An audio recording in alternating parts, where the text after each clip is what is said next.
अस्सलामुअलैकुम, मेरा नाम है अयान अली और आप देख रहे हैं AFO न्यूज़ 786। इस वक्त हमारे साथ है अब्दुल फताह उडो। आइए तो उनसे कुछ सवाल करते हैं। हाँ अब्दुल फताह, बताइए ईरान और इसराइल की जंग में कौन हारा है और कौन जीता है? जी बिल्कुल अयान अली, अगर बात की जाए इसराइल और ईरान की जंग में, तो अगर बज़ाहिर तो यही दिख रहा है कि ईरान को बहुत नुकसान पहुंचा है, जानी और माली नुकसान भी पहुंचा है। लेकिन हकीकत में देखा जाए तो ईरान ने भी इसराइल को काली ज़रबें लगाई हैं और काफ़ी हद तक जो है इसराइल वो इसको छुपा रहा है, और ख़ास तौर पे ये जंग जो है वो इसराइल हार चुका है। अगर बात की जाए जो खीफा की बंदरगाह है इसराइल की, वो जो है वो मिट्टी का ढेर बन चुका है। इसके अलावा बिन गोरिन एयरपोर्ट वो तबाह हो गया है। इसराइल का गैस तनसीबात थी जो वो ख़त्म हो चुकी हैं इसराइल के अंदर, और अब वहाँ पर ये सूरत हाल पैदा हो गई है कि अब इसराइलियों को गैस के लिए जो है वो दूसरे जो ममालिक से वो गैस इंपोर्ट करनी पड़ेगी।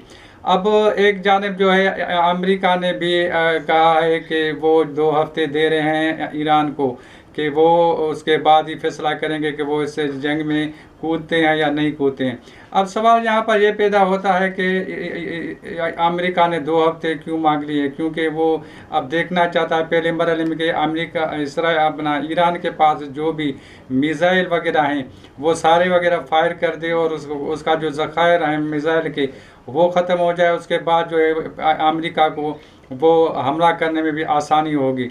अब ये अमेरिका जो है वो कहाँ से हमला करेगा, किस तरीके से हमला करेगा, तो ये सूरत हाल पैदा हो गई। क्योंकि अमेरिका के काफ़ी एयर बेस मौजूद हैं, जिनमें ख़ास तौर पे जो एयर बेसेस हैं वो इराक़ के अंदर उसके एयर बेस मौजूद हैं, कतर में हैं, कुवैत में हैं, बहरीन में हैं, UAE में हैं, कुवैत में हैं। वहाँ पर अमेरिकी एयर बेस मौजूद हैं, जहाँ पर जो हज़ारों की तादाद में जो अमेरिकी फ़ौजी हैं वो वहाँ पर मौजूद हैं। अब इसराइल के जानिब से भी ये कहा गया है कि उनके ऊपर जो क्लस्टर बम जो है वो फेंके जा रहे हैं। अब ये क्लस्टर बम है क्या? दरअसल ये एक बमों का एक ऐसा समझो गुच्छा है, जैसे अंगूर का गुच्छा होता है, इसी तरीके से एक बम जब आप फायर करते हैं तो उसके अंदर जो है तकरीबन 20 से 25 जो छोटे छोटे बम होते हैं, वो फ़िज़ा में तकरीबन 7 किलोमीटर ऊपर जो है वो फटता है, और उसके बाद वो फटने के बाद वो जो तकरीबन 20 या 25 जो छोटे बड़े बम होते हैं वो फैल जाते हैं, और 8 किलोमीटर के दायरे के अंदर जो क्लस्टर बम जो है वो बड़े पैमाने पर नुकसान पहुंचाता है। तो इस वक्त उन्होंने जो क्लस्टर बम फेंका है ईरान ने इसराइल पर, उसमें भी उनको काफ़ी नुकसान पहुंचा है। अगर बात की जाए तो पहले तो जो है हमास था, उनको काफ़ी हद तक उन्होंने इसराइल ने कमज़ोर किया। इसके अलावा जो हिजबुल्लाह थी उसको काफ़ी हद तक उन्होंने कमज़ोर किया। होशिबा की जो इसराइलियों के साथ लड़ रहे थे उनको काफ़ी हद तक उन्होंने कमज़ोर किया। चाहे वो लबनान हो, शाम हो, वहाँ पर जो काफ़ी उन्होंने हमले किए और काफ़ी हद तक उनको कमज़ोर किया।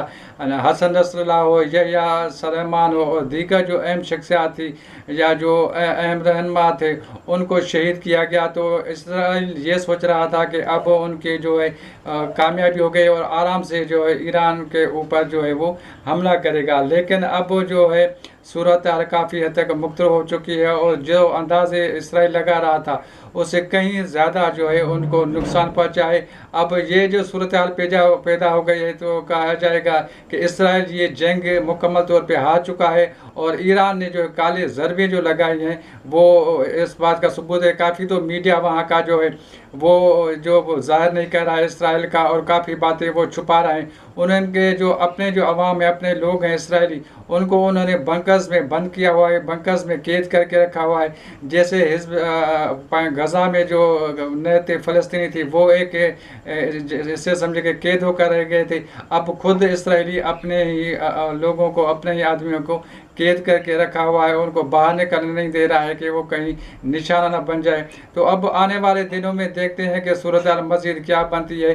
तो इस वक्त जो सूरत हाल ये है, और दूसरी बात यह की जा रही है कि पाकिस्तान इस हवाले से क्या कर सकता है क्या नहीं कर सकता। वो सफारती महाज पर जो है वो यही कोशिशें तो कर रहा है कि पाकिस्तान जो है ये इस जंग का खात्मा चाहता है।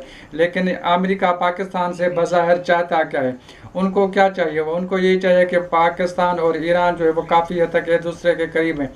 तो अमेरिका को ये चाहिए कि वो जो इंटेलिजेंस शेयरिंग है वो चाहता है कि वो हमें पाकिस्तान दे, इसके अलावा एयर बेस जो है जहाँ से हम हमले कर सके वो दे।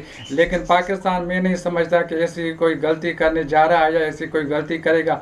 ना तो वो इंटेलिजेंस बुनियादों पर कोई भी मालूमात जो है अमेरिका को शेयर करेगा, और ना ही जो है वो अपने एयर बेस जो है वो अमेरिका को देगा कि वो जो ईरान के ऊपर जो वो चढ़ाई करे और ईरान को पर हमला करे। तो अब यहाँ सूरत हाल ये पैदा हो चुकी है, क्योंकि अगर ऐसी सूरत हाल पैदा हो गई तो अब पाकिस्तान के जो अवाम है वो उसमें काफ़ी गम गुस्सा है। तो मैं नहीं समझता कि आने वाले दिनों में, आने वाले 2 हफ्तों के अंदर पाकिस्तान को ऐसा बड़ा फैसला करेगा। तो इस वक्त ऐसा कहा जा सकता है न सिर्फ सफारती महाज पर बल्कि अंदरूनी तौर पर भी इसराइल ये जंग हार चुका है और उसको काफ़ी हद तक नुकसान पहुंच चुका है। जी अयान अली। अब्दुल फताह, आपकी बड़ी बड़ी मेहरबानी। मज़ीद न्यूज़ एंड अपडेट्स के लिए इस चैनल को सब्सक्राइब करें।